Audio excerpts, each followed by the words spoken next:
Hey guys, so remember when we were driving in um, Friday and I was kind of giving you guys a little bit of a tour of this place? Yeah, I had to put uh, my cover up top on because it is kind of nippy out here.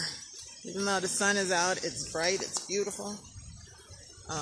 There's a lot of sun, a lot of cold breezes coming through. So I had to put something on until I warm up, until it warms up a little bit out here too. But remember when we first uh, took a tour of this place and I said there was a bridge over there? Yeah, well, this is that spot. I'm assuming this is a walking trail because there's a trail leading that way behind me. And then in the background there, you'll see the bridge. So we're going to go over the bridge and see what's on that side. Do a little exploring, see where this leads.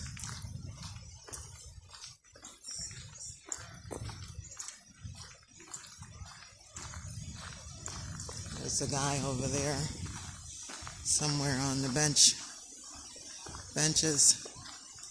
I think he's writing a book or something. He's recording his speech or whatever it is he's talking about. He's recording it on some kind of recording device, and it's not a camera. So he might be an author, and he's putting his thoughts down. Okay, I don't think this bridge leads anywhere. I see a stop sign ahead. So we're gonna cross it.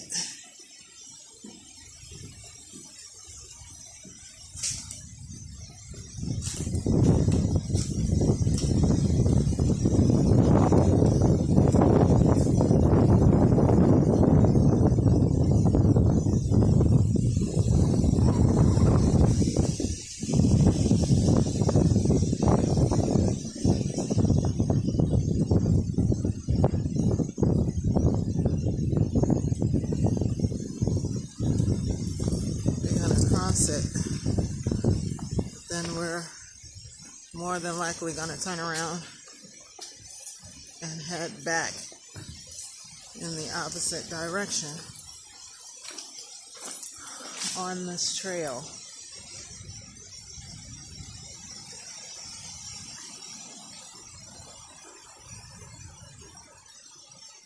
But then again, it looks like it may continue. Let's see where it leads.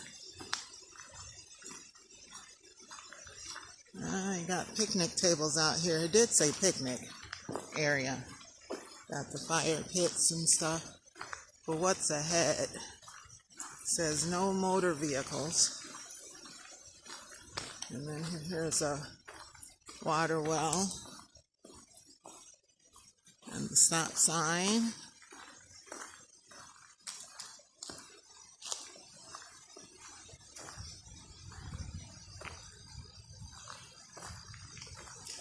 So then we're going to cross here and see what lies ahead.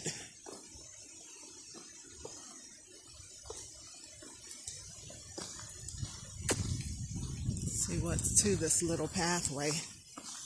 Yeah, it's a little chilly out here today. Definitely a change from yesterday. It's sunny though. No rain clouds overhead, so that's the important thing. Oh, and there's a path going that way. See, there's lots of little hidden paths along this way. And I've explored at least 3 of them so far. This will be number 4. I'm taking you guys along on this one. The other 3 were basically, oh my goodness, they've got another campsite in here that's on the map, but they've got it closed for some reason. I can't say, oh goodness, this place has skeeters. They are all over the joint. Oh, maybe this was a bad decision, y'all. Maybe this was not the right way to go. You know what? I got on my Juniper Breeze. So hopefully, prayerfully, it'll keep these little boogers at bay. But yeah, they've got a campsite, another campsite location, which is right behind mine where I am. And I walked over there exploring, and it is creepy. It looks like an abandoned campsite that is starting to be overtaken by nature. And there's a little, I don't know what it is. It's a little house or something back in the cut back there that I swear would be perfect for some kind of horror movie, because it's creepy. It is utterly creepy. And I'm like, there's a reason why they closed this part of the park. Why?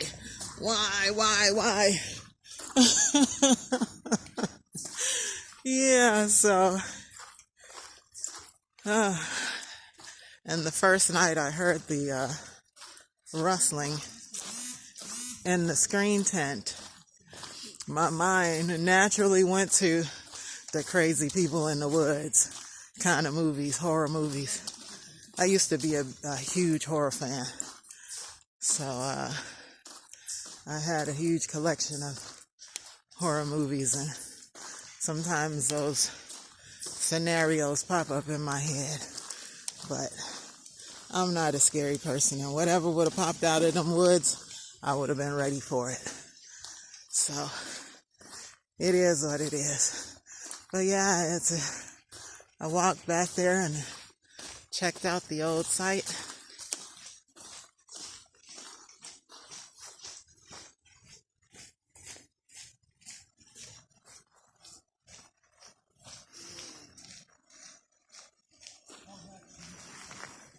Yeah, I hate for people to walk behind me, just like I hate for people to drive behind me.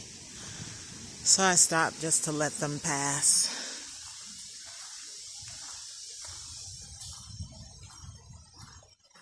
I don't know what it is about folks being behind me.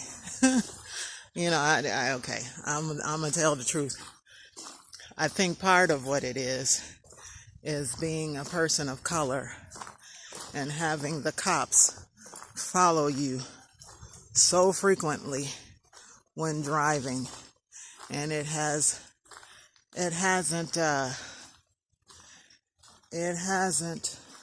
created any PTSD or fear in me. I'm not afraid of the cops. I'm not afraid of anybody. The only person I fear is God. So it hasn't created a sense of fear or panic or, like I say, PTSD, but it's created a level of annoyance. That's the word. It has created an annoyance for people driving behind me and walking behind me. I hate that with a passion. So I will stop. I will pull over and let you pass. If you need to ride my tailbone that much, then you can have it. You can have the road. Go ahead. There are other lanes you can go around, or I'm just going to pull over and let you go past, because obviously you must be having a baby. You must be in crisis mode, having a heart attack, need to get to the hospital, or I don't know, something's going on with you for you to be driving that close and be that close up on me, walking, or any other scenario. I just hate for people to be behind me. It's one of my pet peeves. But yeah, enough of that rant. I just needed to get that out. and explain a little further as to why I stopped and let those people pass. Now, I saw them when I was driving up this way, and I passed them in my vehicle, and somehow they caught up with me and they passed me up walking. There's some speed walkers.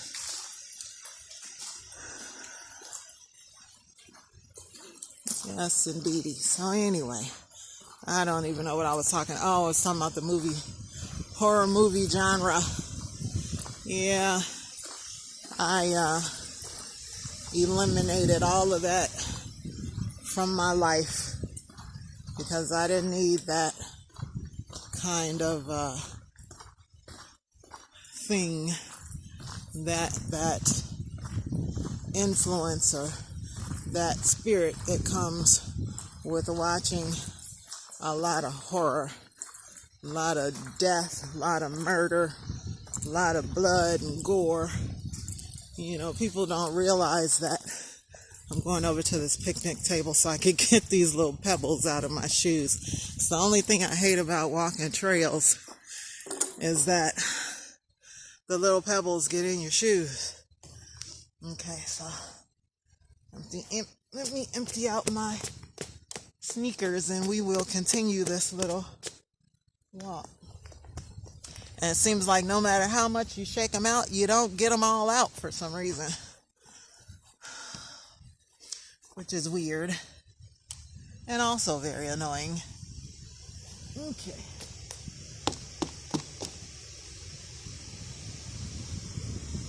All right, let's continue.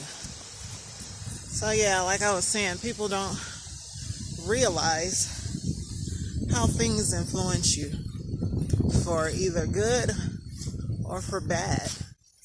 And when I rededicated my life to God, to Christ, I realized that there were some things in my life that I needed to get rid of. I didn't want anything hindering my pursuit of Him.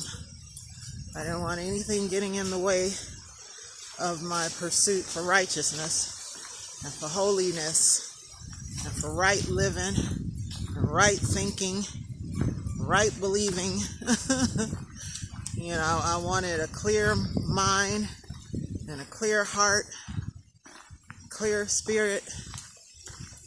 I wanted to totally align myself with what's good and what's wholesome and what's lovely, you know, and all of that horror and blood and guts and gore, and yeah, it it was none of those things.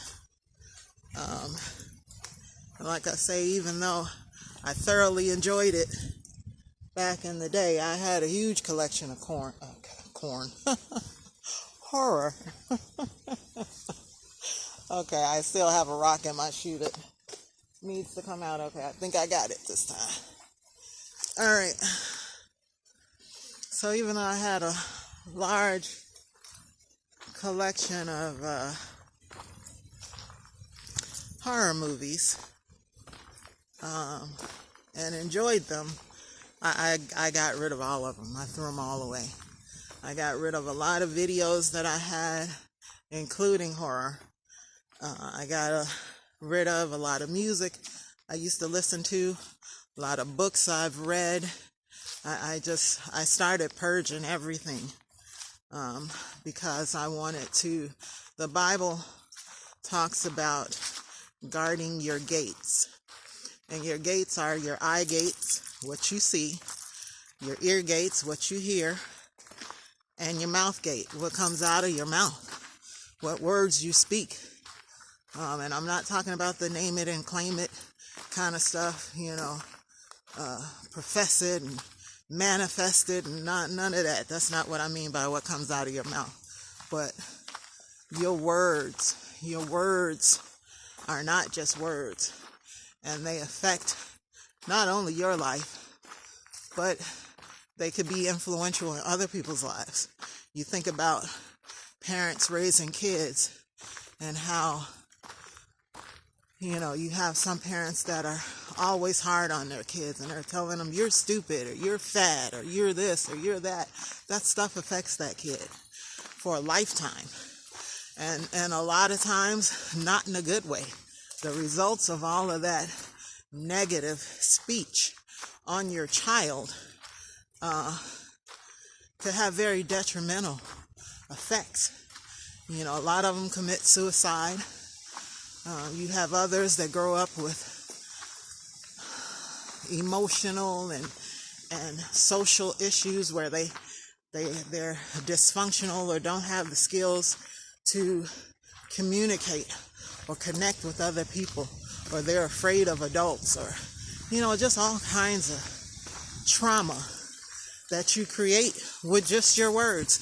You don't have to lay a hand on them, but just the negative speech that comes out of your mouth has implications. So that's what I mean about guarding your mouth gate, the words, the things that come out of you. Are you a constant cusser? Does everything that come out of your mouth begin and end with profanity? I mean, yeah, what is the purpose of that? And believe you me, I'm talking to me too, because I used to be a cusser. Oh, I was a hardcore cusser. I could cuss with the best of them and cuss out most of them.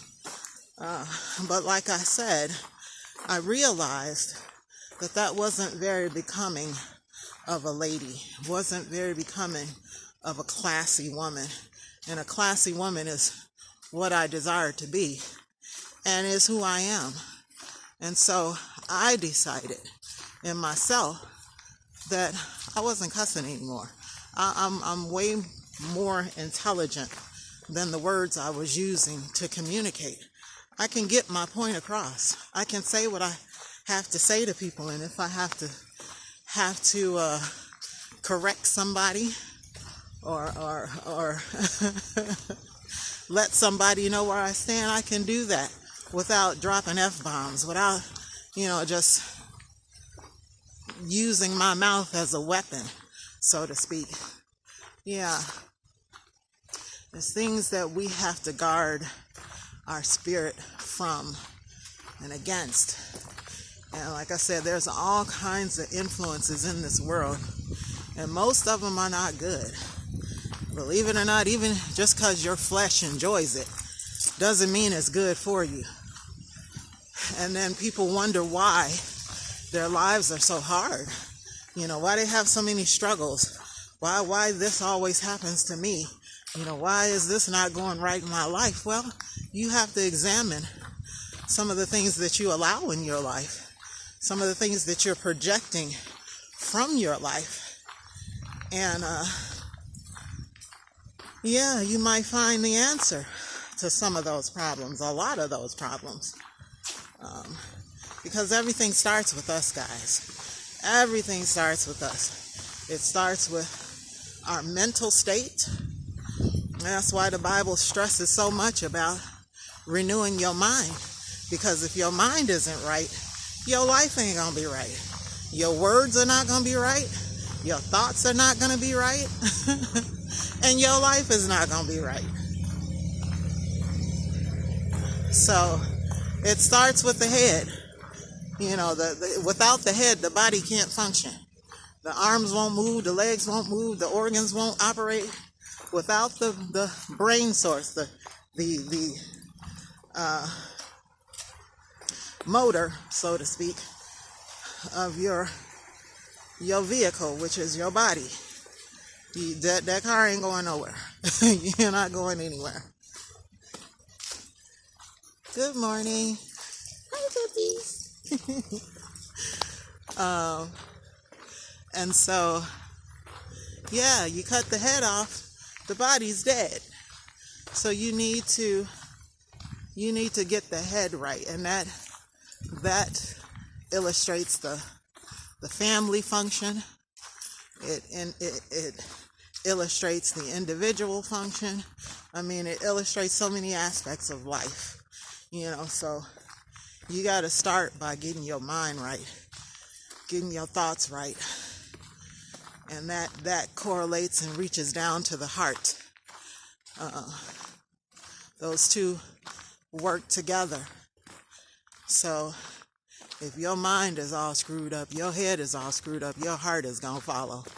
And vice versa. If your head is in the right place, you're thinking good thoughts, you're thinking healthy thoughts, you're thinking productive thoughts, you're thinking, about other people and how you can help and be a blessing, then all of that's going to correlate down to the heart.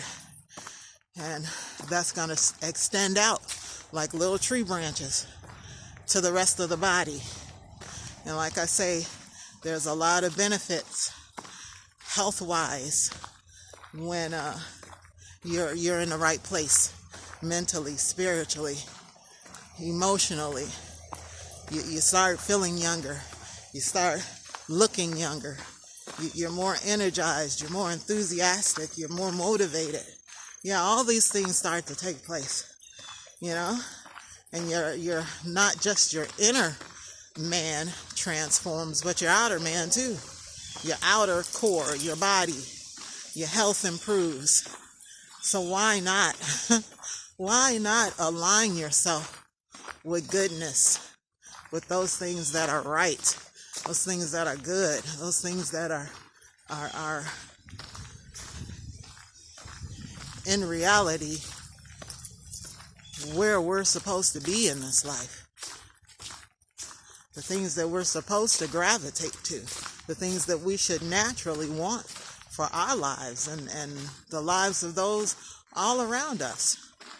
I mean, if you truly love people, love your kids, love your wife, love your husband, love whoever, you want what's good for them, right? You never plot hurtful or harmful things to come to them. You don't want that. And so God feels the same way about us. Now, He's not happy with all of us. All of us, contrary to popular belief and false teaching, are not His children.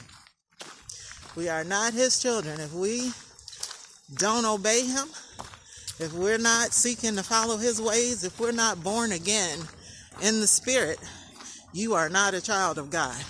But that doesn't mean He loves you any less. He still wants the best for you. He still wants you to prosper and do well. He still wants you to get right. He still wants you to get in alignment with those things that are good. So, yeah, because it benefits your life. He designed all of this for that. It was us who chose to go the other way and continue to choose to go the other way. And then here we have this world that we live in as a result. All of the crime, all of the murders, all of the nasty, evil, hateful people. Yeah, all of that is consequences for people's choices, and influences on others. This generational thing, growing up under hate, growing up having wrong thoughts and beliefs because somebody in your adult world was the influence, the catalyst for all of that. Oh, wow. This is gorgeous, guys. I hope you can see all of this.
beautiful, guys.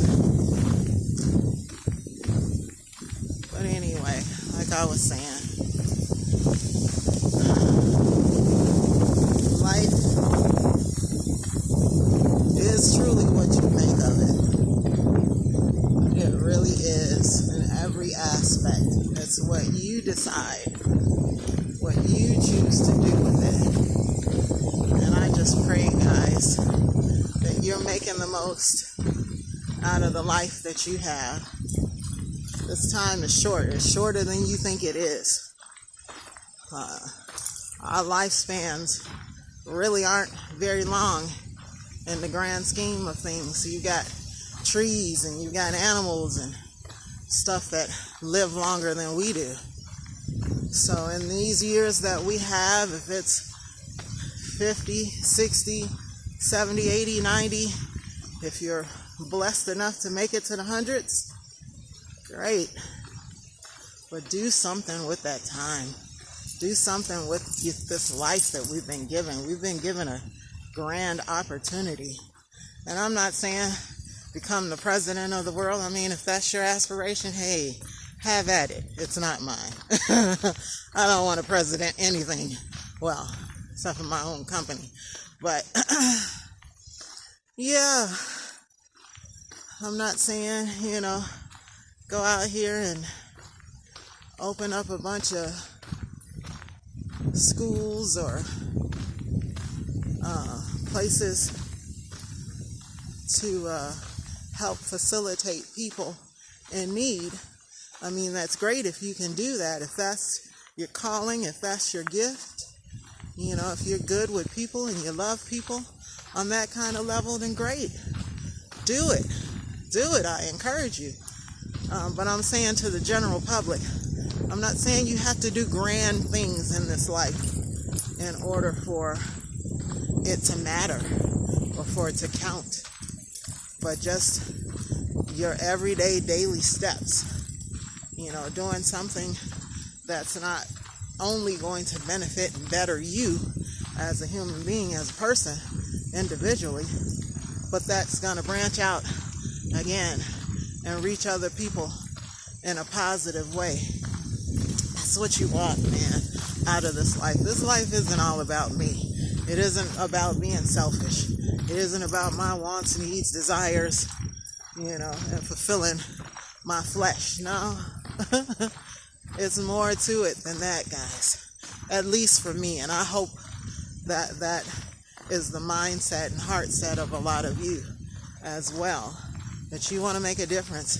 Even if it's just in one person's life. One person out of the, 7 billion? Almost 8 billion people now on the earth. My lash is in need of some attention. But it's okay. Yeah, but if you can just reach one person in a positive way, be a positive influence for some person, one life in this lifetime, then you've accomplished your goal. You've accomplished the goal. Yeah, and it doesn't have to be somebody that's close to you. It could be a complete stranger, somebody you have never known, somebody you may never meet halfway across the world. But if you can influence one person,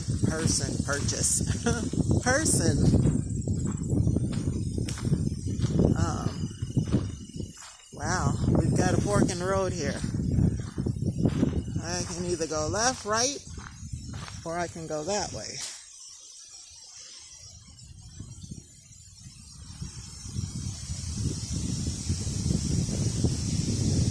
Which way should we go, guys?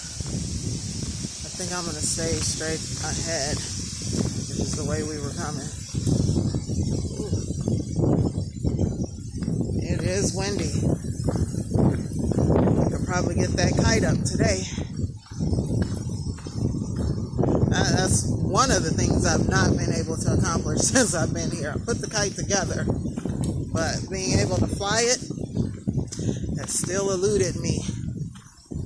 I had lots of wind out yesterday, but it would come and go. It wasn't consistent enough to give my kite flight or height. So I should have brought it with me.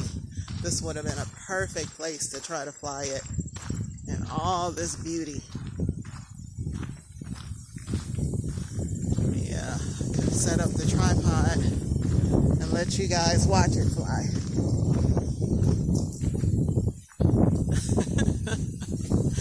Yeah.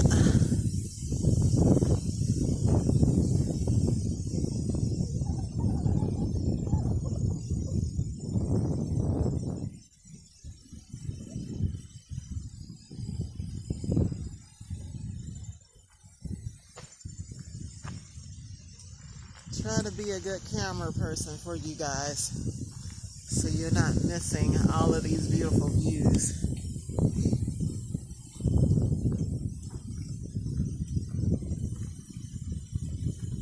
Look at those trees up there with the yellow flowers.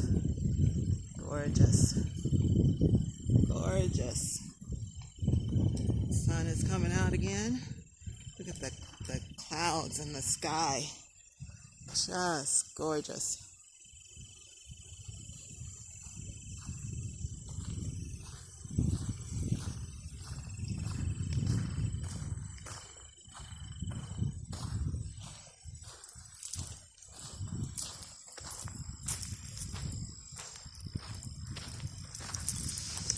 So yeah,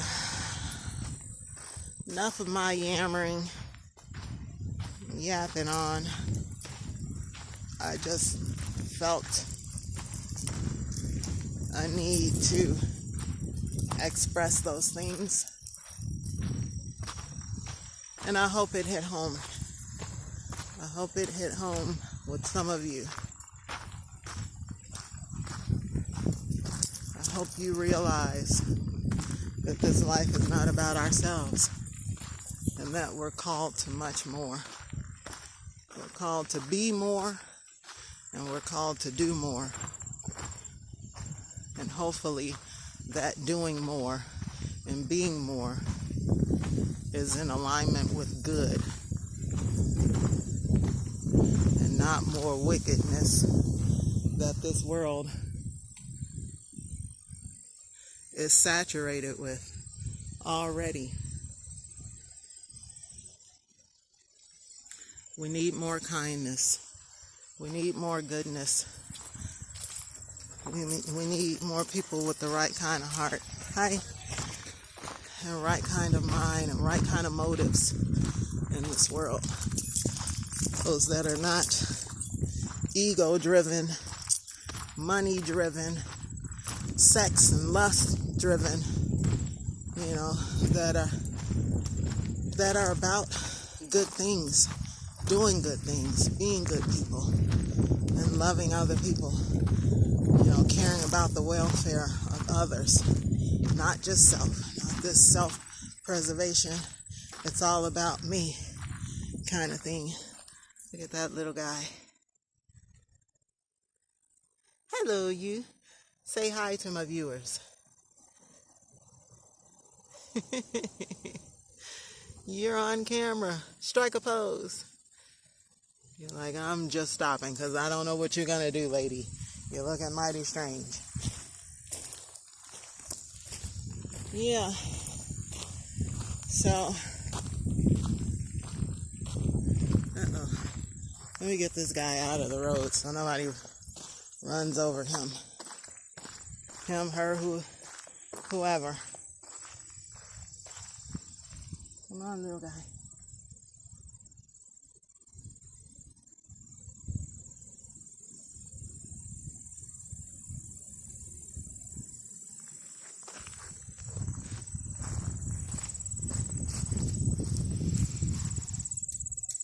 There you go.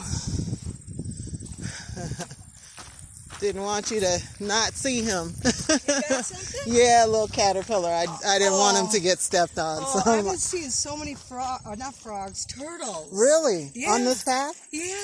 Oh, we're going to have to look for turtles then. The little tiny snapping ones. And Okay.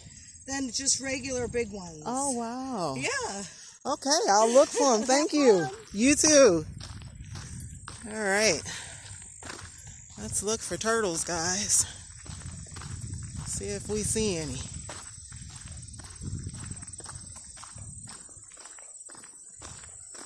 Yeah. So anyway, again, I'm going to shut up. Because I feel myself going on. And I'm not trying to preach to you guys. I'm just, again, sharing my thoughts, sharing my feelings, sharing what's in my heart. And I'm hoping to be able to connect with others in that same way. Like I say, I hope you guys get it. I really do. Because we've got enough stuff in this world that's not benefiting us in a good way. You know, a lot of our leadership is not benefiting us in a good way.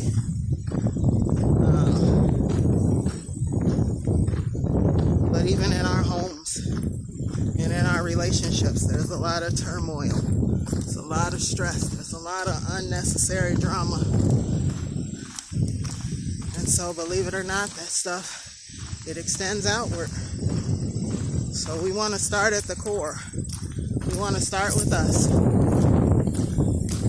And then start building out. Yeah. So, it's what it is, guys. Hopefully we can bring about change in a seemingly unchanging world. Well, changing towards technology, changing towards other things, but changing as far as people's hearts, people's minds. Yeah. And I'm not saying religion is the answer. I don't do religion. I don't believe in religion. Religion is man-made. There's so many religions in the world. And there were religions long before Christianity. Christianity started with Christ. I don't know if it's necessarily still on the path of Christ. You got a lot of folks out here leading the flocks that definitely are not men and women called of God, being used by God. They're using His name. They're using His purpose, but they're not part of the body. They're not His children.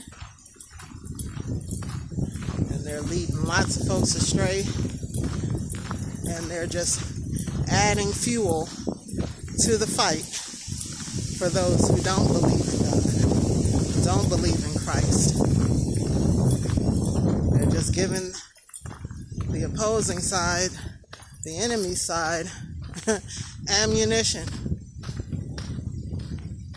Yeah, and it's sad. It's sad because they're creating a bad reputation for God.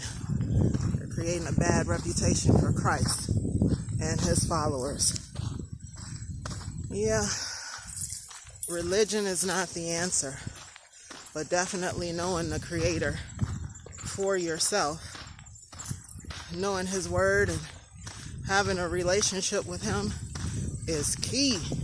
It's vital to those changes, to that positivity, to getting your mind right and your heart right and your purpose, your motivation for every day right. That's what it's all about. You can't love people truly apart from God, because He is source and the creation of love itself. And I'm not talking about this Harlequin romance, this worldly Hollywood type of love. I'm talking about real love, the real thing. That kind of love that allowed him to sacrifice his own son for us. That's the kind of love I'm talking about. That's the kind of love I'm talking about. Whereas Christ was willing to come down from his throne. He's living in heaven. Living it up. Well, not living it up, but having all of the glory and the pleasures and goodness of being in heaven with God. And he chose to leave all of that behind. Good morning. He chose to leave all of that behind to come down here and take on our form and live amongst us crazy people,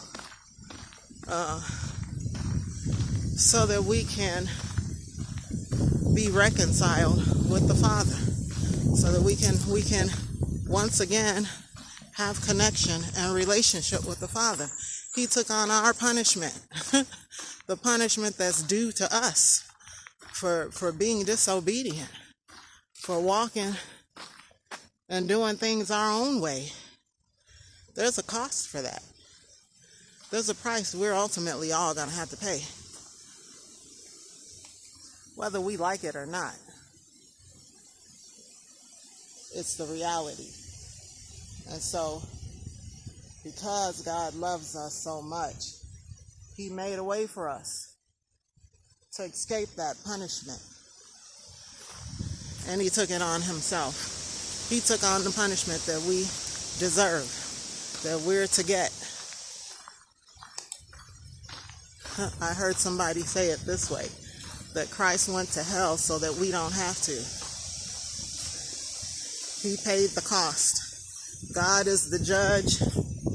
Jesus is our lawyer. And he paid the fine so that we can be free. So that God wouldn't pass judgment on us. He took the punishment instead. And so, who wouldn't love someone like that? Who wouldn't love someone willing to sacrifice themselves for you? Well, the answer is a whole lot of people. whole lot of people. And that's evidenced in the world today. Evidenced in the world all around us. There are a lot of people who laugh at that sacrifice, who hate that sacrifice. Can you imagine? You know? But for those who want something better, something different, something greater, grander in the great scheme of things than what this life has to offer. I mean, this life can give you riches. It can give you fame. It can give you multiple partners. It can give you all the food and luxuries, that your flesh enjoys and desires. But at the end of that, what have you gained?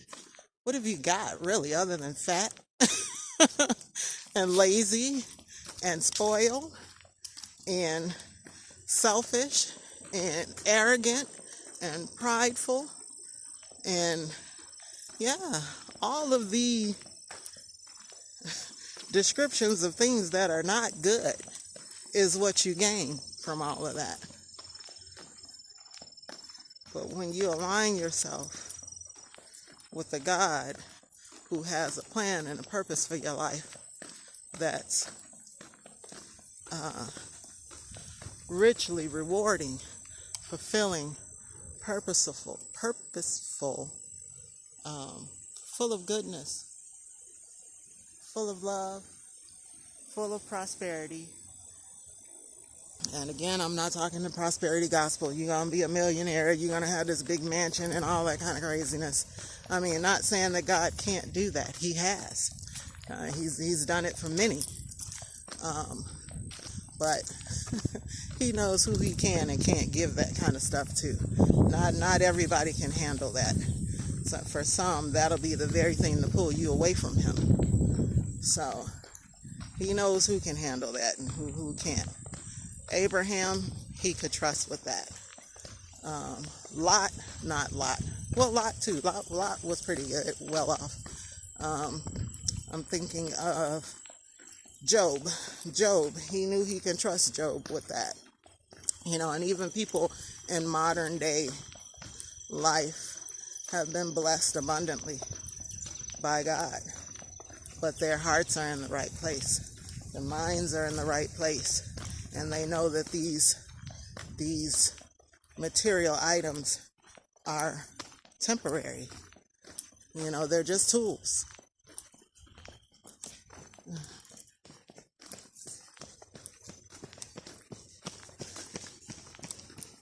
They're just tools to aid you in this life, you know.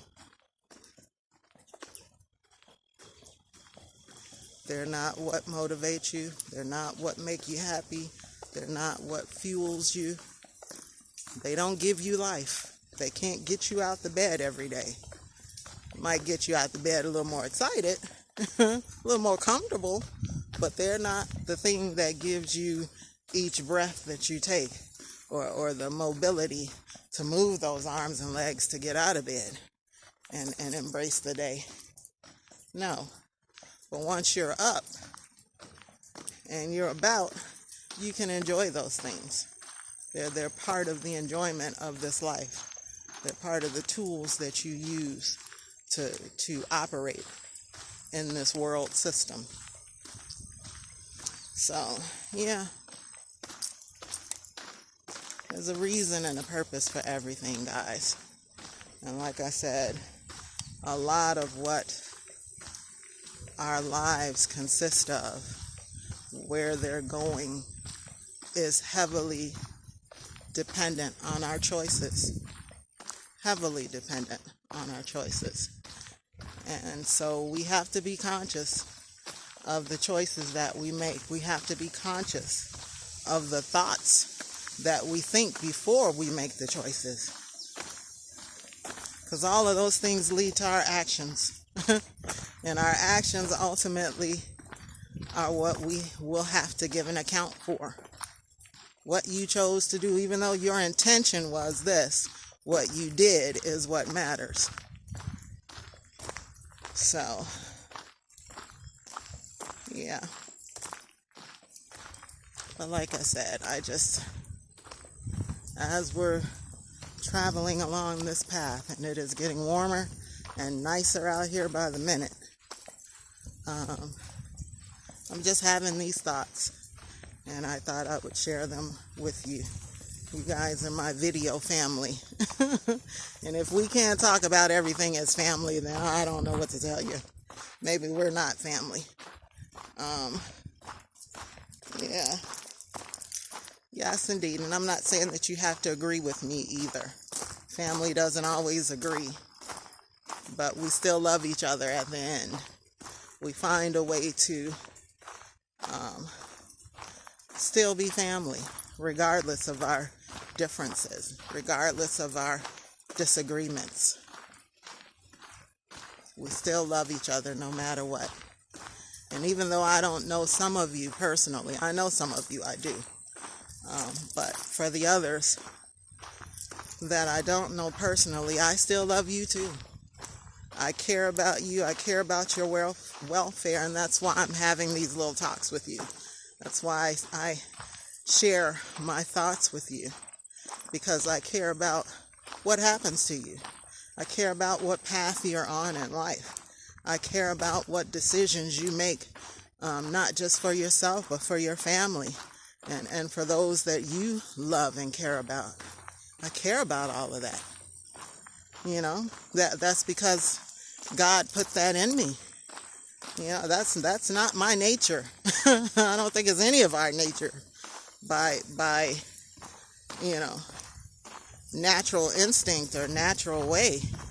Not at all. It's all about me. It's all about what I want and where I want to go and what I want to do and what I want to have. Who cares what you do? Who cares about your little life? That's our natural way. We're selfish people. But with the help of God, through His Word, through His Spirit, through the heart change, the operation that He's doing in me,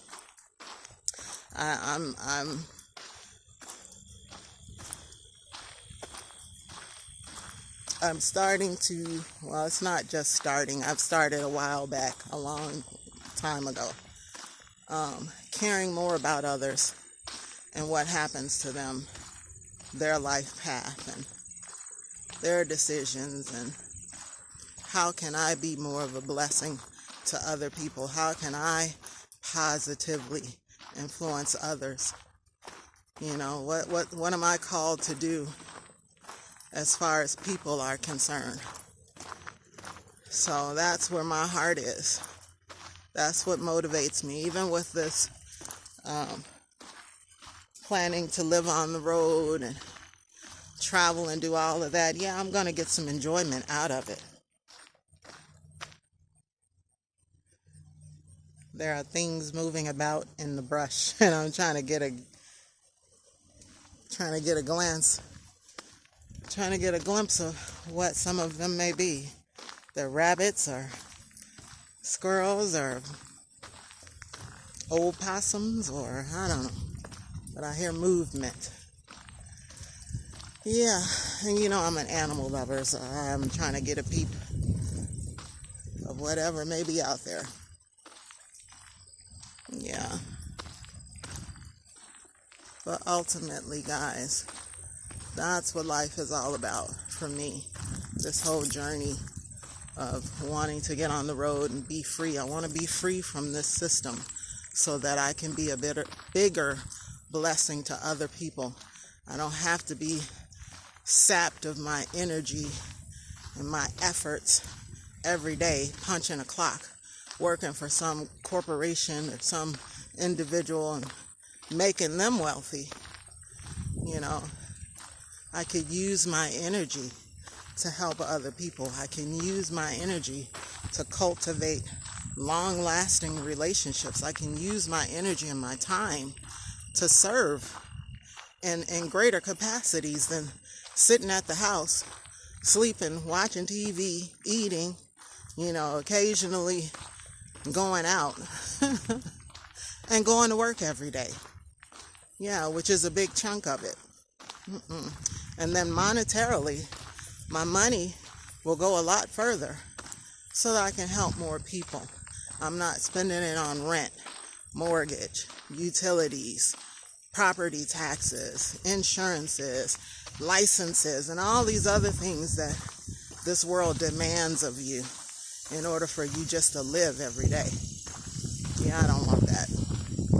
I don't want that. That money can be used for greater causes, greater purposes. And so I'm seeking the freedom to be able to do that. Like I said, I went back to work momentarily. I'm thinking a year or two max, so that when I do hit the road, once this bus is all built out and the house is emptied out and I am ready to hit the road, my purpose and my plan is to be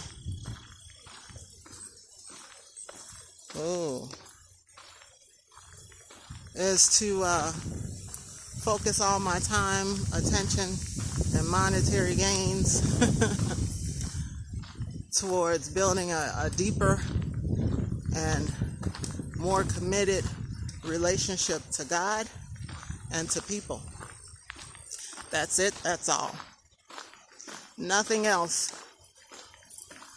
Nothing else. God and people. That's my purpose. That's my plan. That's my desire. Okay. I haven't seen a turtle yet. You know, where she was seeing turtles, I haven't seen none. Yeah. So anyway, guys, I'm going to stop yapping. This is the third time I said that. But I'm going to do it for real this time. I'm going to stop yapping and allow you guys just to enjoy the beauty as we walk.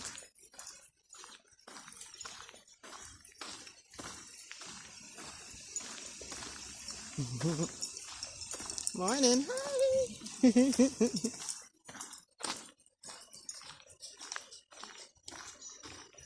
Yeah. It feels good out here, guys.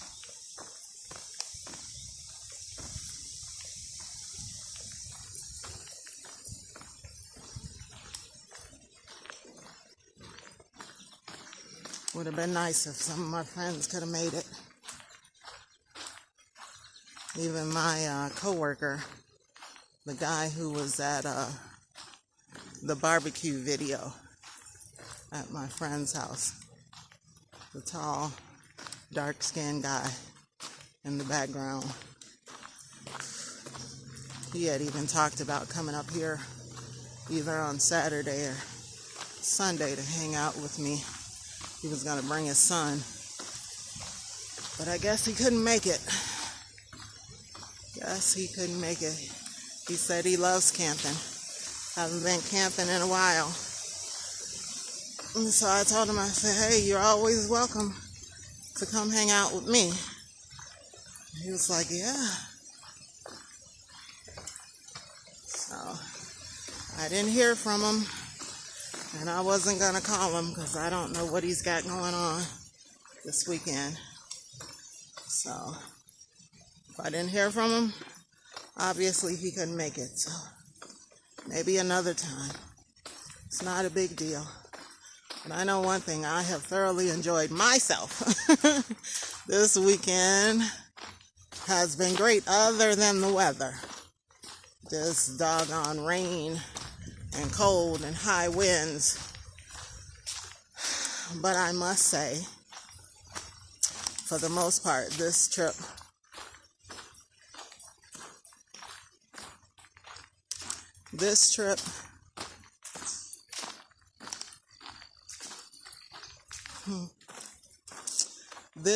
in a lot of aspects was so much better than the last trip. Mostly because I got to do more. Mostly because I got to do more than the last time. It's always nice to have someone with you, but it's not necessary for me. It's not necessary. Like I said, I'm content being alone. I'm content doing things solo. Because as much as you love people, as much as you like people, and even, you know, the whole male-female relationship type thing, as much as you sometimes want companionship, you desire a life partner or marriage or whatever your level of relationship consists of. Sometimes it's good to be single. It's good to be single. It's good to be alone with yourself and your thoughts, and you stay motivated, you stay purposeful, you're not distracted by other things. And unfortunately, sometimes who you choose, and again, this comes down to our choices. Sometimes who you choose to partner up with could be to your benefit or your detriment. And just to avoid any kind of drama that may be a result. Sometimes it's just good to be alone. Sometimes you have to walk out some things by yourself in order to mature, in order to get stronger and be more faithful to your causes, to your purpose, to your call. Yeah. Because relationships are a distraction. They definitely are. And so, yeah.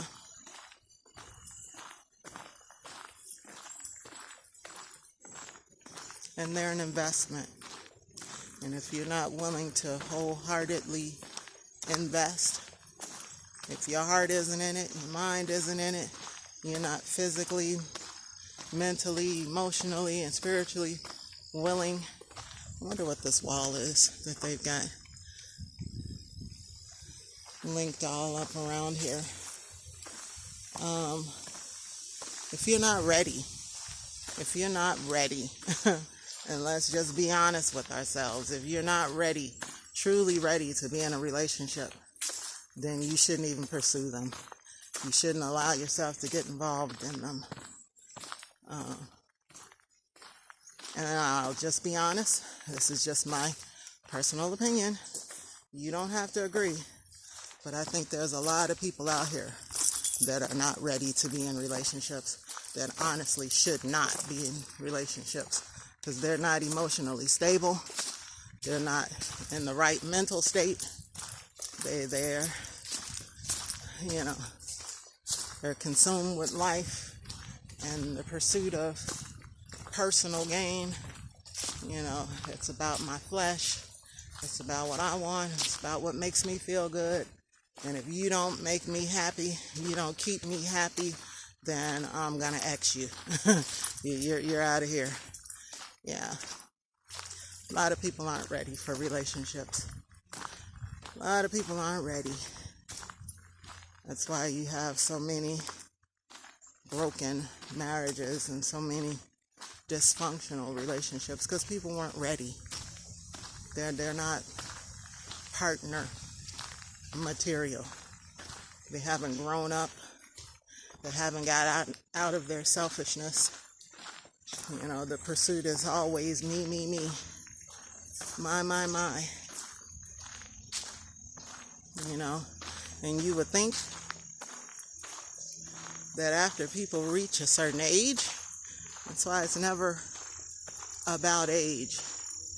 Age really is just a number. It's about your mindset. It's about your maturity level. But you would think that once people reach a certain age, they should know what they want. They should know what they want in life, out of life. They should know what they want in a partner, in a relationship, and they should know what they're capable of giving.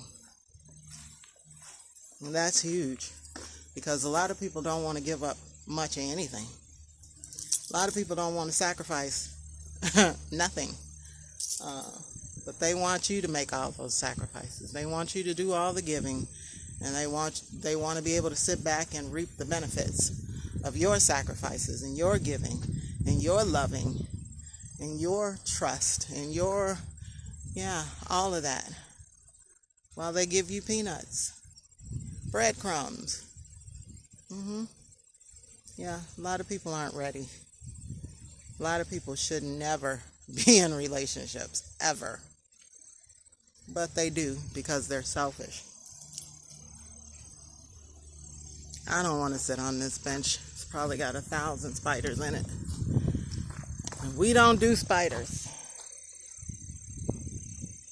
It's not that I'm afraid of them, I just don't like them. They're too hairy. They move too quick.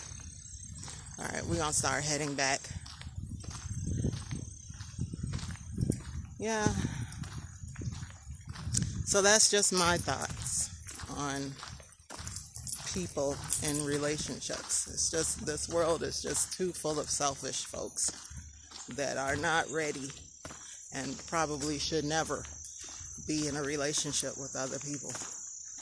Not until they get themselves right. You can't properly love somebody.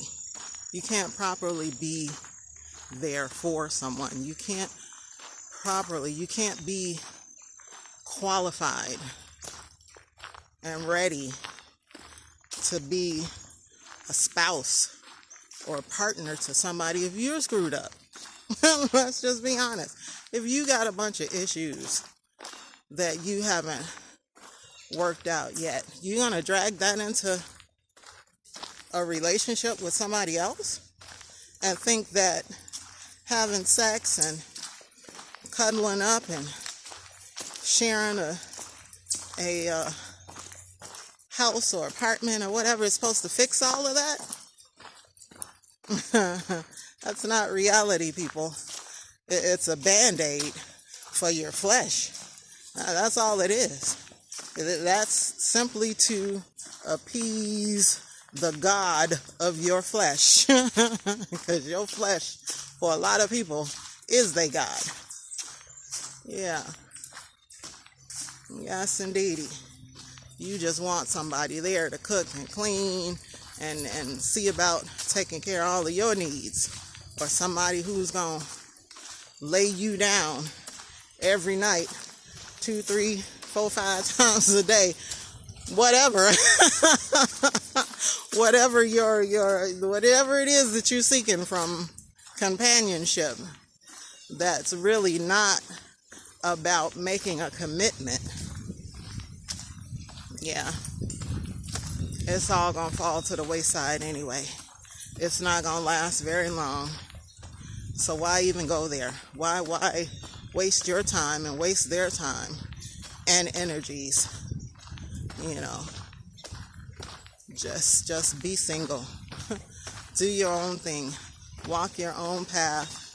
And hopefully in that time in between meeting the person that you're meant for or is meant for you, you're working on yourself. You're working to improve yourself. You're getting your mind right.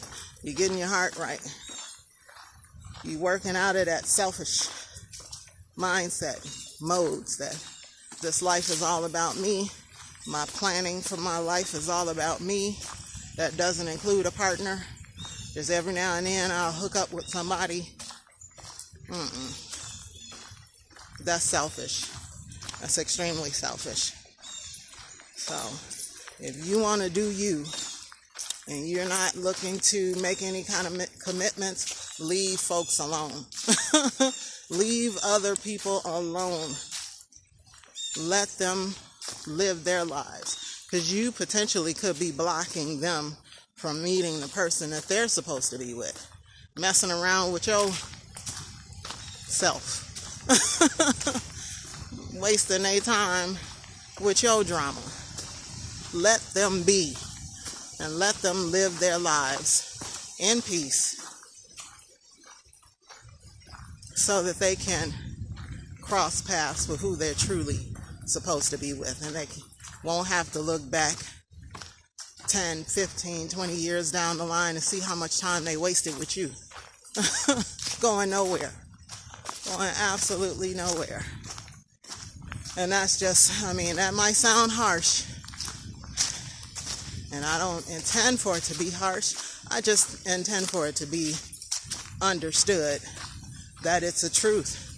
It's a reality for a lot of people. No, it's not pretty, but it's the truth. People are out for themselves most times when they're in a relationship. Even you look at some folks who get married, especially these days. Marriage has been so glamorized. You got these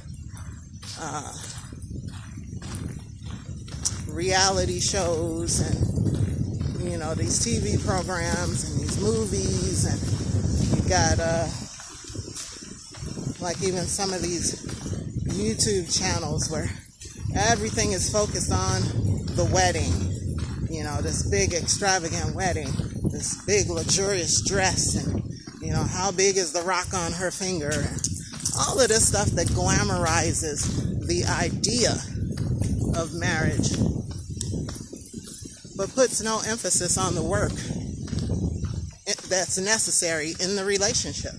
So after the big wedding, You all have dished out 30, 50, 80, 100,000 or more on this big luxurious wedding for which you have invited folks who probably don't even like you.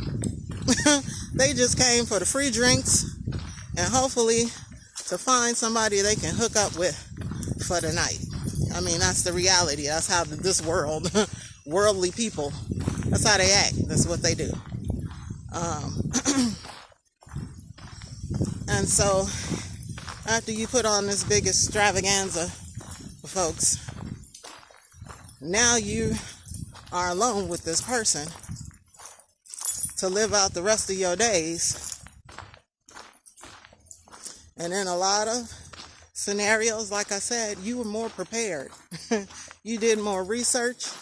You put in more time and more effort preparing for the wedding than the relationship, for the marriage. That's the real reality for a lot of people. And then soon after, they find themselves divorcing 2 years down the line, 5 years down the line, 10 years down the line, 15 years down the line, because you weren't ready. You weren't prepared. You weren't working on you beforehand.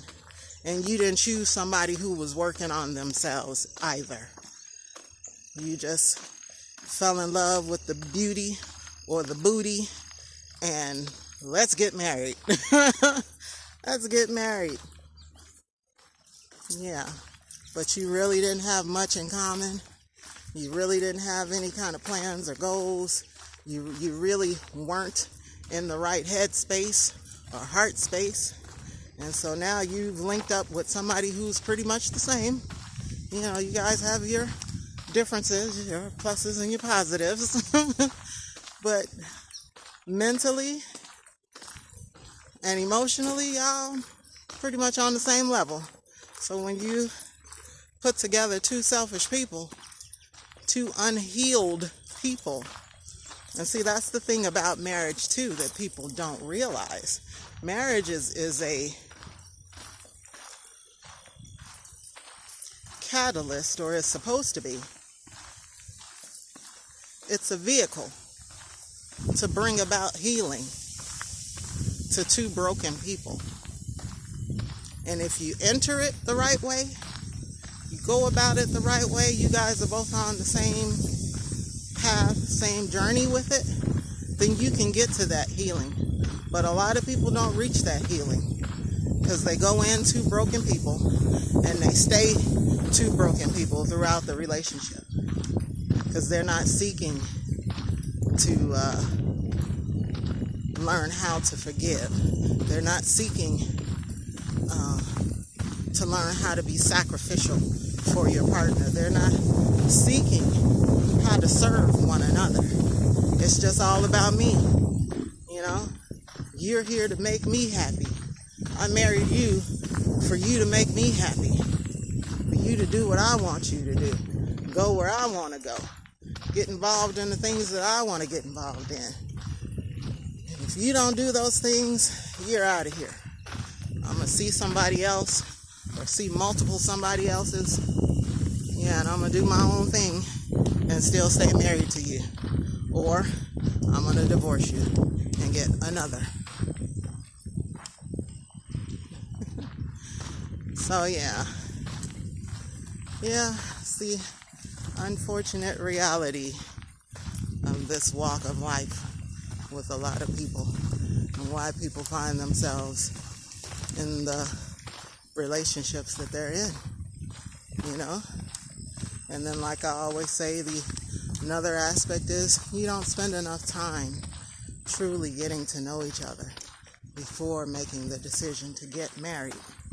You know, you don't spend enough quality time.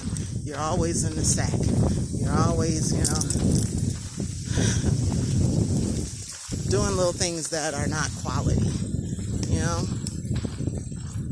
texting, video chatting, all of that stuff is good.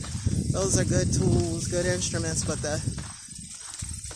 where you really find out about a person is through spending time with them, having real conversations, asking the right questions, finding out all of these things that you need to know before you get married. You don't get married and then figure out that they don't do well with managing their money. You don't get married and then find out that they don't like kids. You don't get married and then find out that they're an alcoholic, or they're into drugs, or heavy partying, or whatever the case may be. You don't get married and find out a whole lot of things that people are surprised about, surprised with, and surprised about after the fact, because they didn't know. I didn't know he was like that. I didn't know she was like that. Well, when you were dating, you didn't see any of those signs? You didn't ask any of those questions? You weren't in scenarios where those different personalities, those different aspects didn't arise? Yeah, I mean, that whole courtship, whole dating, whatever you want to call it, that's what it's all about. It's finding out who this person is, and if this is the right person for me. If this is somebody I can spend the rest of my life with, somebody I'm willing to sacrifice my life for. That's where those questions are asked. It's not after you get married.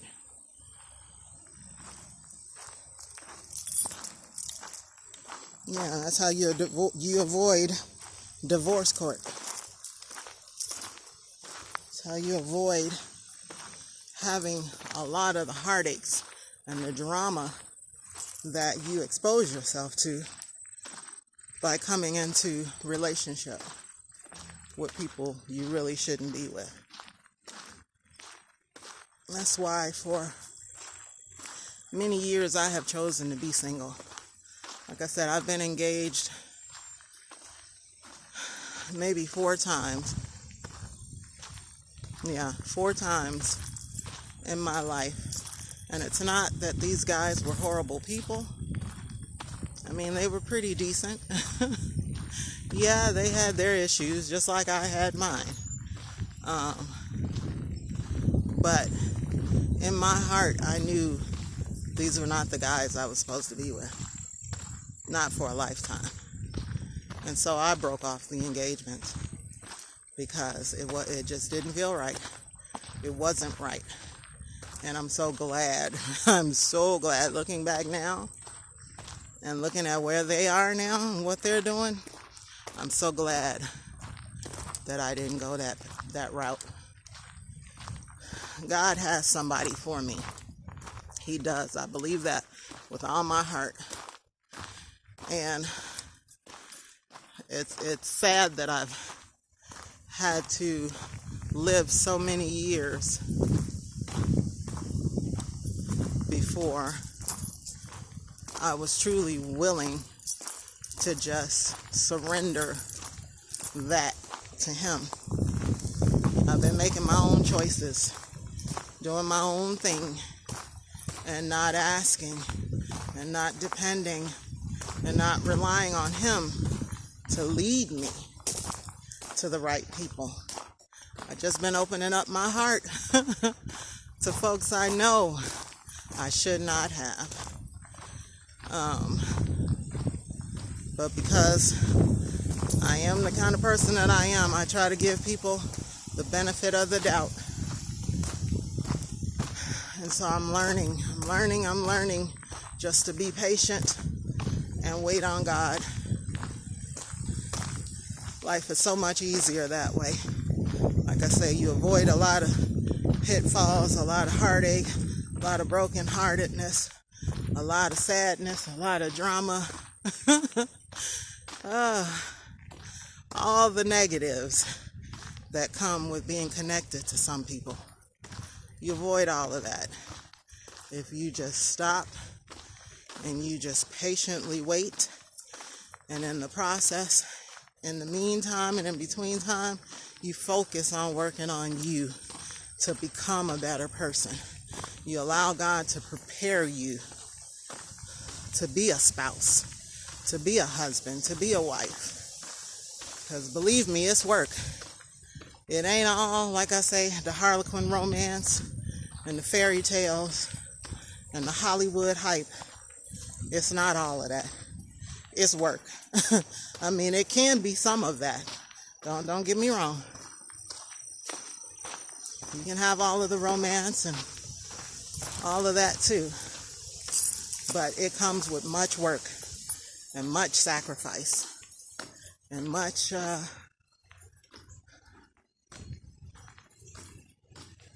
leading.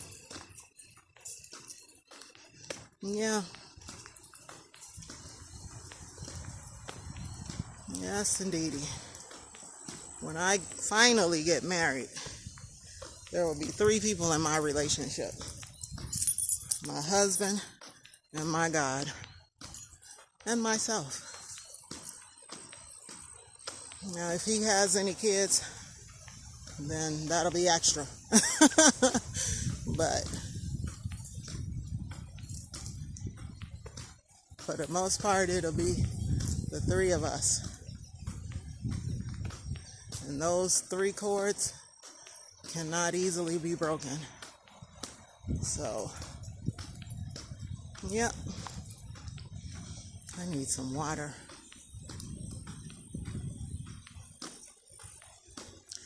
There's another, I don't know if this is a house or a church. I don't know what this is. School, an old school maybe, sitting off. It definitely needs some work, whatever it is. I don't see anybody in it, no lights.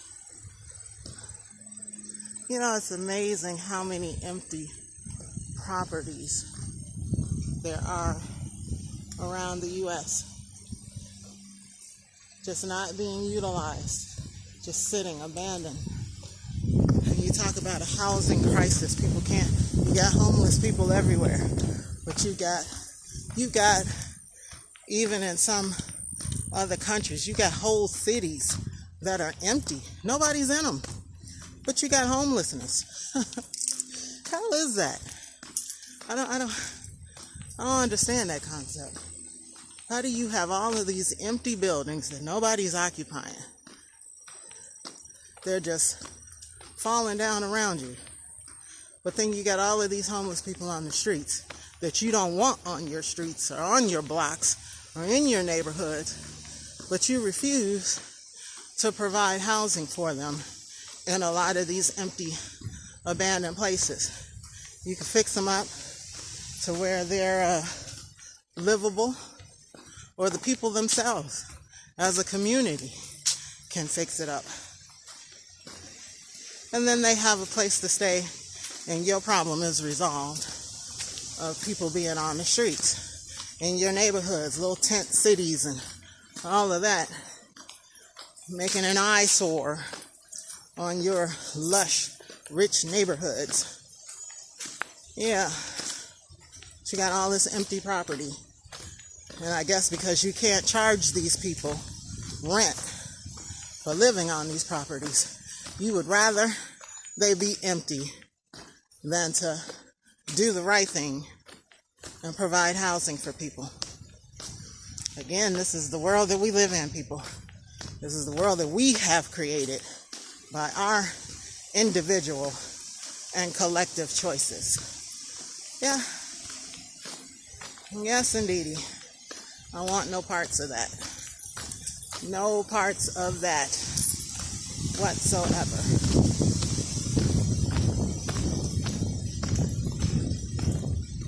I don't know how far I've walked. I just walked. I just walked.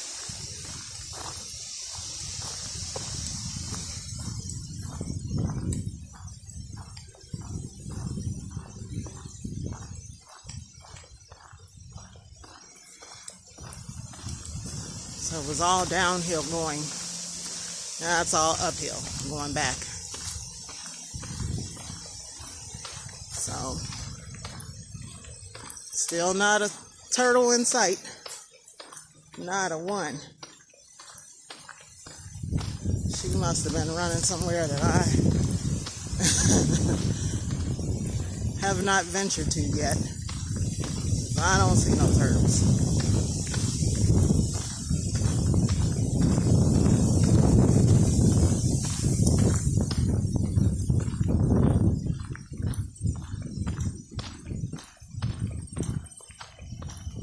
So now what we're gonna do is head back to camp. I got my grapes, so I was nibbling on those on the way here. So that was my breakfast.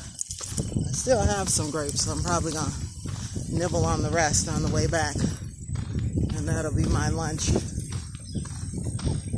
But I'm gonna start packing up some of this stuff so that tomorrow, even though I have until 3 o'clock to clear out of here, I won't have so much to do. I'll probably break down the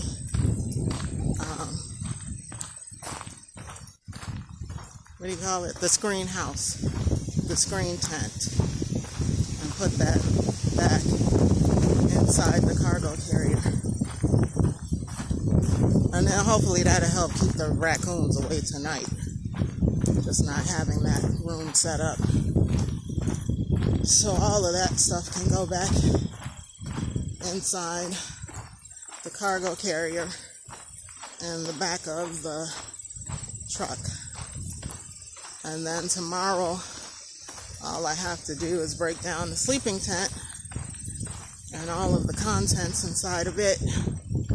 I've already put the chairs, the 2 chairs that you saw with the footrest, I've already put those back in their boxes, and they're inside of the cargo carrier. I did that yesterday while I was at camp.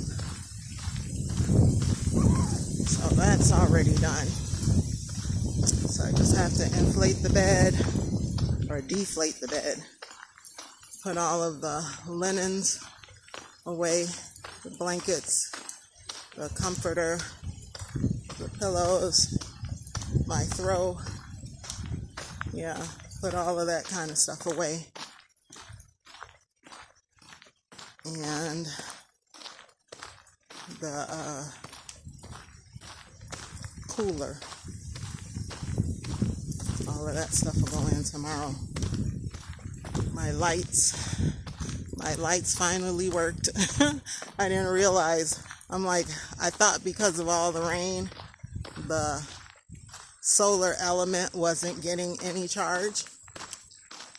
And so last night while I was out there keeping guard, trying to figure out what critter, what species, what type of critter was getting inside my tent, I was looking at the light string on the tent, and I was like, I wonder if there's an on or off switch on this thing.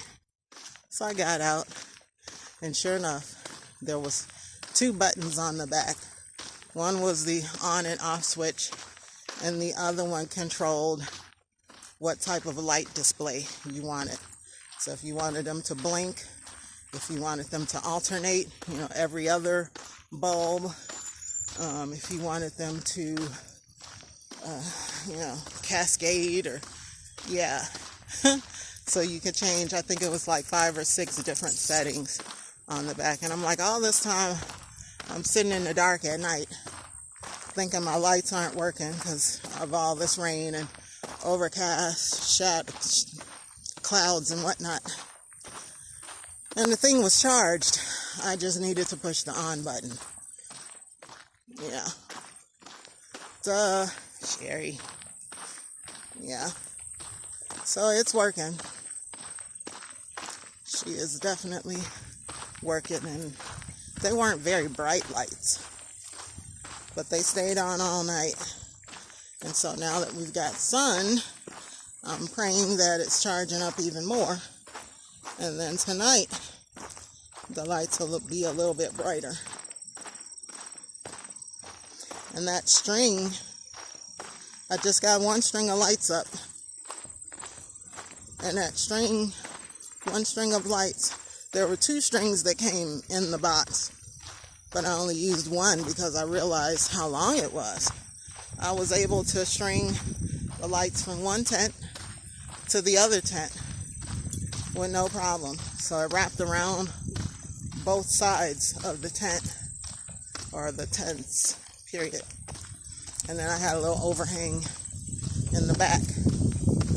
So yeah, that was pretty good. I think I paid $30 for those lights, I think.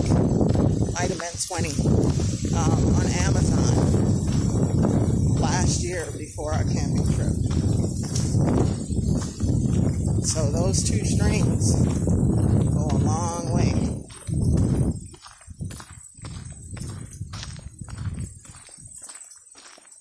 So tonight I'm hoping things will be a bit different as far as the brightness of the lights. They're miniature bulbs, so they're not real big bulbs. They're bigger than your traditional Christmas lights, but they're smaller than some of the other lights that you see at other people's campsites. They're more like little crystals. And I think that's why I bought them, because they're like little jewelry for the tent.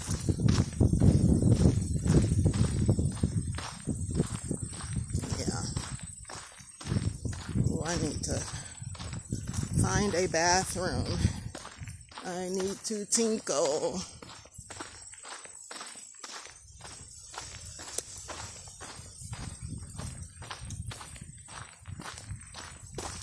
As long as I keep walking, I should be all right, though.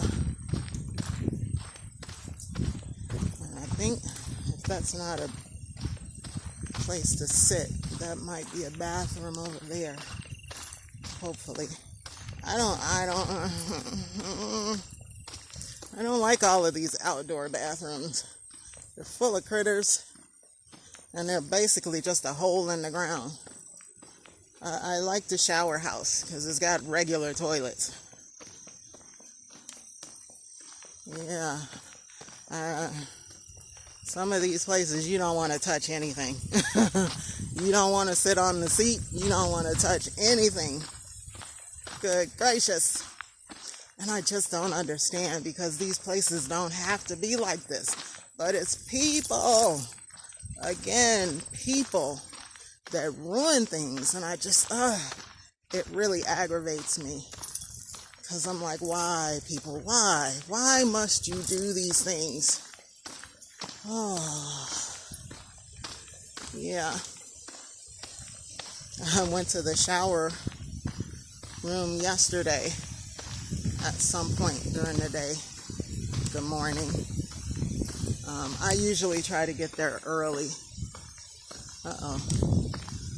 This is our crossroad. Okay, we're gonna keep straight. I usually try to get there early, as you see, before anybody else gets there, because I like the privacy. I don't like to be around a bunch of strangers, people I don't know. Even women. Women can be weirdos too. Okay, some strange folks. But I went later in the morning yesterday, and the bathroom was full of women in there showering and, using the facilities. And this one lady, older Caucasian lady, she's got on a house dress or I don't know what you call it, but one of these like little terry cloth things that you wear. It's not a towel, but it basically looks like a towel wrapped around you. Oh, here's another.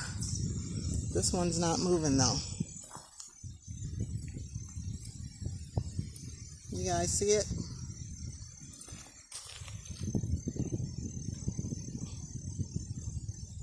Are you sleeping or are you dead? What's going on with you, buddy? Come on, let's get to greener pastures. Somewhere safe. There you go, buddy. Got some shade, some grass. Do your thing. Live well and prosper. All right. So yeah, there's this older Caucasian lady walking around. Okay, we're in the bathroom. I understand. We're in the bathroom. And she's wearing this terry cloth dress thing after she gets out the shower. No bra, no underwear. She's wearing this thing, and I'm like, okay, I get it. She just got out the shower. She was standing at the sinks, I guess fixing her hair or brushing her teeth. I don't know what she was doing. But then she walks out of there. She went straight out the door, dressed like that. Dressed like that. I'm like, I'm watching her walk out the door. And I'm like, seriously, lady? That's what we do? In a public place? In a public park? I mean, I get it. It's a shower house. That's appropriate for inside the shower house. But you don't take that outside. You don't let everybody see you like that. Because the campsite, even though it was just across the street, per se, from the shower rooms, I don't know where her particular site was in the park across the street. And I'm assuming she walked over there like that and left because she didn't have a bag or anything with her. She just went over and took a shower with what? I didn't see no soap. Nothing. All I see is this mostly naked white woman with a terry cloth thing wrapped around her, terry cloth dress-like thing with straps, spaghetti straps. No bra, like I said, no underwear. And she walks out into the general public like that. I'm like, you know, to each his own. If you feel comfortable doing that, even though there's a bunch of people around, there are RVs and campers and trucks and tents and all of that, you do realize the world we live in, right? You do realize there's a bunch of weirdos, bunch of kooks, bunch of perverts all around this joint. And you have the audacity. Now, I don't know if she was with her husband or partner or significant other or whatever the case may be, but there is no way. There is no way. Me, personally, I'm going to disrespect my partner by going out in public like that. Only he should see me that way. Not just anybody and everybody. And then secondly, I have to think about my safety and the potential trouble others could find themselves of because they have uncontrolled lust. So I'm not going to put myself in a position like that. I'm not going to go outside half naked for all the world to see. Like I said, the bathroom was one thing, fully appropriate. But when she walked out that door, I was like, really, lady? For real, though? That's what we doing now? All right, duly noted. I won't be doing that. Yeah. But, you know, you got some strange women out here, too. You got some real strange folks out here.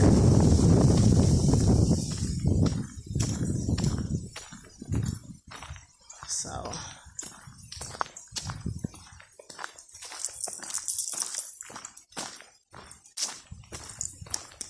okay, I'm feeling the cold breezes again.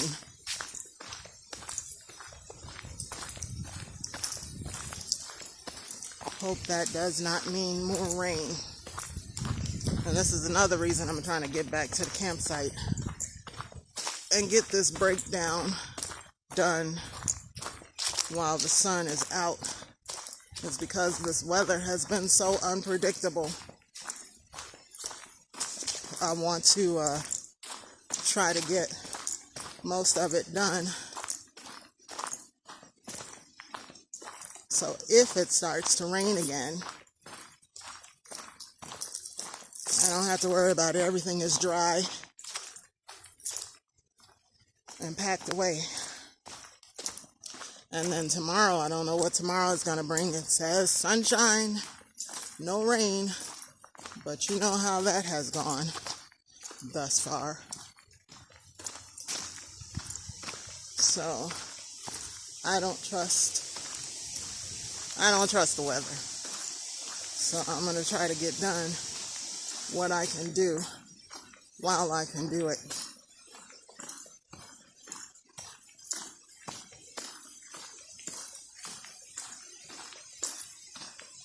Gosh, how long is this video? It's an hour and 42 minutes. Guys, this is the longest video I've made so far. I never intended to make a video this long.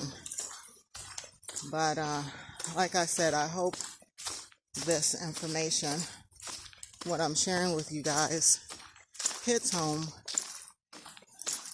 to those it needs to hit home to, and that others can relate. But like I say, you don't have to agree at all. That is your prerogative. That is your privilege, your right. It's all good. I still love you regardless. Doesn't diminish my love for you at all. I'm still concerned about you. Still concerned about your welfare. Still want to see the best for you. And so I'm always going to tell you the truth. I'm always going to tell you even those things that may be hard to hear. Maybe things you don't like to hear. I'm sorry. Let me just apologize in advance. If you get offended or hurt, or you feel some kind of way about anything that I say or I express, it's not intended for that kind of outcome. Like I said, I'm just sharing my heart and my thoughts with you guys. And I'm hoping that it's beneficial for you. I hope it brings revelation for some, insight for others, you know, turns on a light bulb somewhere up in there,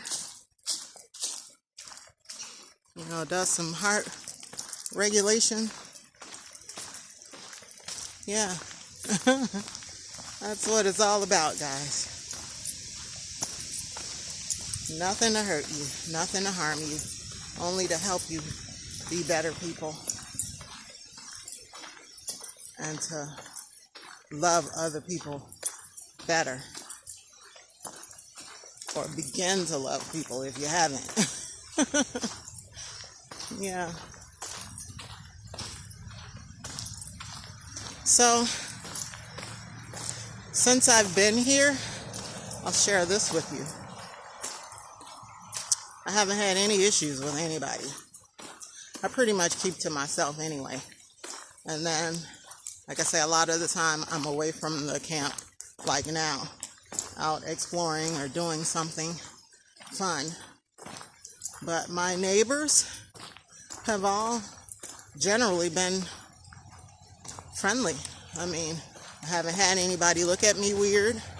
I haven't had any feelings like I was unsafe or, you know, any kind of racial prejudice or bigotry or any of that. I've had people wave at me as I'm walking to and from the bathroom. Or like when I'm on the trails now, passing people with their dogs or they're jogging or whatever. People are friendly enough to speak. So, yeah, I haven't had any issues. And like when I was going through that whole registration thing, everybody seemed very helpful, very friendly. And like I said, it was really awesome of the owner to give me 17. I've driven around all of the sites, really, except for that one that's not open anymore to the public. Creepyville, Creepy Town, back there with the house that's creepy sitting on top of the hill. Perfect scenario for a horror movie. I mean, perfect. So I've driven around all the sites just to see. They've even got a youth, and when I went exploring the other day, they've got a youth camp way in the back that I discovered. Didn't even know it was back there. So you got a youth group back there that's camping. I don't know if they're still there, but they were there over the weekend. Mostly teenagers. But yeah. So I've been all over this place mostly. And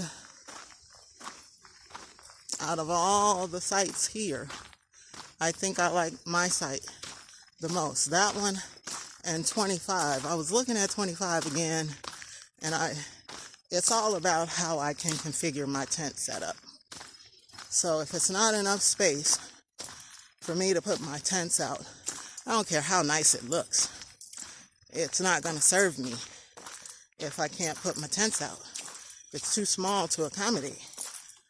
And so I was looking at 25 again, and what I don't like about 25 is that 25 has neighbors all around, on both sides and in front. Whereas mine, 17, I just have to, hang on guys. Gotta fight that urge.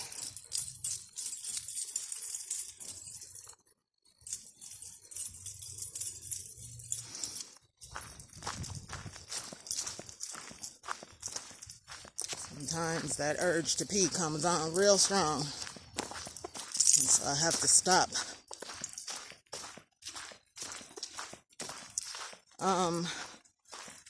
So yeah, what I like about my site is that I have no neighbors in front of me because it's all woodsy, it's all foresty like that. And so I just have to deal with my neighbors to the left or the right of me. And like I said, my little spot has bushes and things around it, so it gives me a little bit of privacy, which is great. So I'm very pleased with 17. 17, in my opinion, is the best. Well, it's not the best. It's not the best. Let's bet. Number one, at the beginning of the whole site, is where I would like to be. There's a lot of space over there. A lot of space. And I'm assuming that guy lives there, because he's got a lot of stuff out there. And I can't see that being a few month gig of him having all that stuff out there. But that's the spot. If I could choose any spot out here, number one in Fox Den is what I would choose, because it's the biggest. It's the biggest lot. And I know I could get all of my tents and then some out there. But 17 would be number two. So I'm happy with what I have. Where are the freaking bathrooms? They don't put bathrooms on these trails. People do have to pee, you know.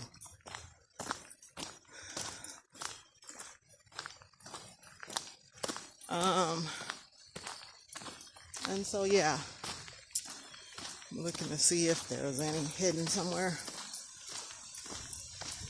Nope, well, here's a parking lot. Well, I walked the distance.